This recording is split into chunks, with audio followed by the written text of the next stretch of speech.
was Chris Kyle's wife. Her name is Taya.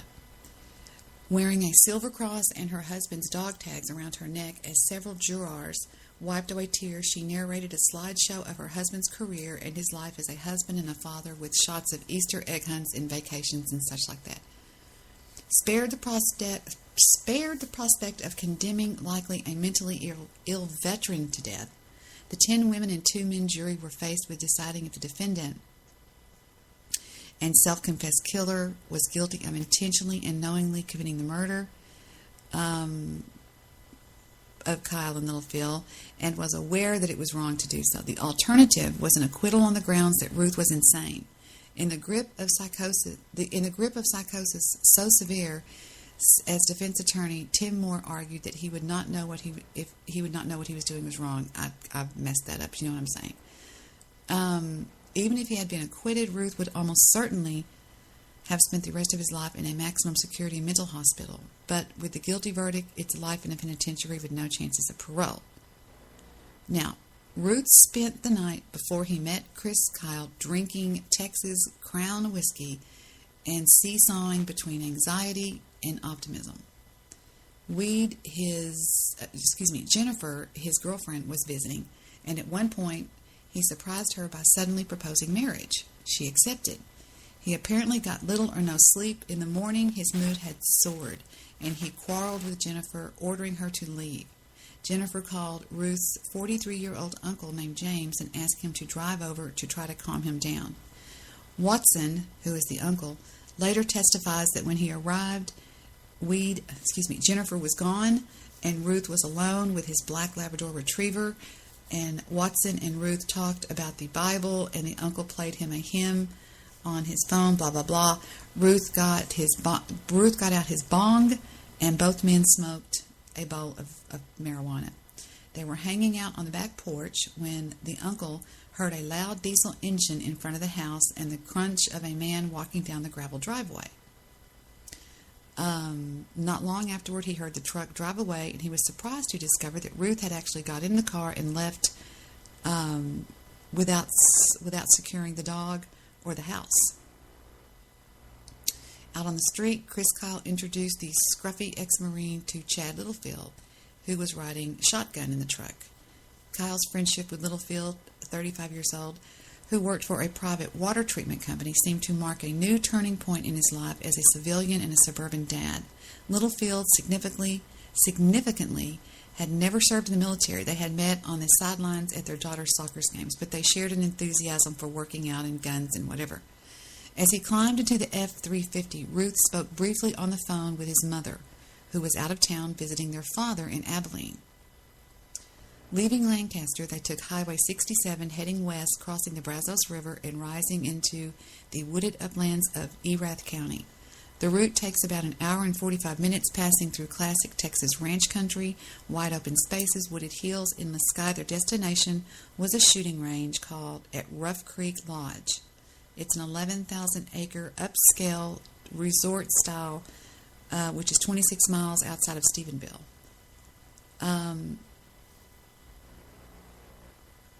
Kyle had helped design this 1,000-yard shooting range in an isolated corner of Rough Creek and was welcome to visit or stay at the lodge with his family free of charge. Rough Creek, with its spectacular cowboy movie vistas, offered a peculiarly Texan cornucopia of activities and blah, blah, blah, blah. We don't care about that. Okay. In his memoir, Kyle wrote that taking veterans out to hunt or shoot in the at the ranch was very relaxing and therapeutic. As you would expect, when I'm involved, there's a lot of busting, go on, fly, going on back and forth and giving each other hell. Whatever transpired on the trip to Rough Creek that day, such camaraderie didn't seem to materialize. At the trial, a police officer said that after Ruth's arrest, he had overheard Ruth complaining that Kyle and Littlefield would not talk to me. A forensic psychologist who interviewed the defendant in jail reported that Ruth said the number of guns in the truck had made him feel nervous, and he became convinced that Kyle and Littlefield were planning to kill him. And something about Ruth's behavior had spooked Kyle and Littlefield too, because they texted back and forth next to each other, "This dude is straight up nuts." Littlefield texted back. He's right behind me. That's telling Kyle in a military slang to watch his back. The last time Taya, his wife, spoke to her husband, she testified at the trial, was 3 p.m. She reached him on his cell phone and told her that he had just arrived at the lodge, but for some reason their short conversation left her nervous. Usually he's making their day, and I thought he seemed irritated. Rough Creek's Lodge general manager testified that Kyle checked in at the resort headquarters and said they'd only be shooting for about 45 minutes. Heading out, Kyle or Little Phil raised a red Bravo flag, warning that the range was in use. A couple of hours after the mid-afternoon phone conversation, Chris's wife, Taya, tried to reach Chris again, and he didn't answer. Arriving at the range, the party carried several rifles, 5 handguns, and boxes of ammunition and protective earplugs, blah, blah, blah, blah. Kyle and Little Phil were carrying loaded .45 caliber 1911 style pistols on their web holster belts. They began using the range, and investigators determined that a .38 single-action handgun was fired downrange, as was a Colt .45. Ruth later said that it bothered him that Chad Littlefield was not shooting. It somehow made him a threat. At some point, Ruth armed himself with a 9mm Sig Sauer P226 MK25 pistol, the model used by the Navy SEALs, and also a a Springfield 45 automatic 45. Kyle and Littlefield never had a chance to defend themselves. Ruth told one of the psychologists who testified that he shot Littlefield first, and then Littlefield was struck 7 times in the back, the shoulder, the head, and the hand with slugs from his 9mm. Kyle was hit 6 times in the head, in the shoulder, and the chest, and the right arm by bullets from the 45. They both fell with their sidearms still holstered and their safeties on. Littlefield was lying on his back on the shooting platform, and Kyle was face down in the grass. Ruth reloaded the Sig Sauer to its 15-round capacity and took his weapon along with the other rifles and Littlefield's cell phone when he left in Kyle's truck. No one saw him drive away. Around 5 o'clock p.m., a Rough Creek employee noticed the warning flag was still up. A lodge guide was dispatched to the range, and he discovered the 2 bodies of the 2 dead men. Lodge staff and EMS first responders attempted to revive the victims, but there was no sign of life. As darkness fell, police, sheriff's deputies, and Texas Rangers descended on the scene. One of the Rangers arrived towing a horse trailer that had been seized after being used to manufacture meth. I have no idea why they told us that. The murder site was strewn with so many weapons, shell casings, boxes of ammunition, earplugs, and other paraphernalia that cops ran out of the yellow plastic tents that they're supposed to place next to evidence. The next day, autopsies revealed that 4 of Chris Kyle's wounds were determined to be rapidly fatal, and 4 of the 7 wounds that Littlefield received were likewise deemed unsurvivable. Back in Midlothian, the wife of Chris Kyle, Taya, was putting the kids in her car to drive them to a babysitter. She and Chris had made plans to go out to dinner with their friends when a local police officer named Mark walked up and pulled up in front of their house. He told her that Chris had been hurt and asked her to provide a description of the truck. She called someone to come over and take the children for the night and prepared to go see her husband in whatever condition he may be in. A short time later, she received official confirmation that Chris was dead and the murderer was still missing. Later that day, Eddie Ray Ruth's uncle Watson said in court that he was napping in his recliner with the front door propped open at his home in Alvarado when he became aware that Eddie was standing there. He was holding a 9mm pistol. "Check out my truck," said Ruth. "I'm driving a dead man's truck." Watson went outside and saw a big black Ford in the driveway. There was a rifle in the back seat. One of the prosecutors asked Watson if his nephew's odd pronouncement and inexplicable new possessions indicated to him that something ominous had occurred. "In retrospect, yes," said Watson. Ruth left and drove to his sister's house in Midlothian, approximately 15 miles away. She became terrified when Ruth said that he had just killed 2 men at a shooting range and showed them the pistol and the rifle in the truck. Fearing for their own lives, they convinced him to leave the house, and they dialed 911. And I will show you that 911 call now. Let me find it. Hold on.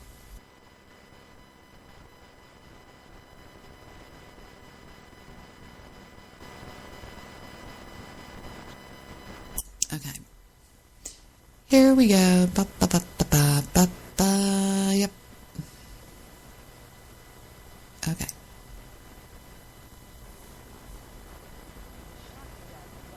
American sniper and U.S. Navy SEAL Chris Kyle.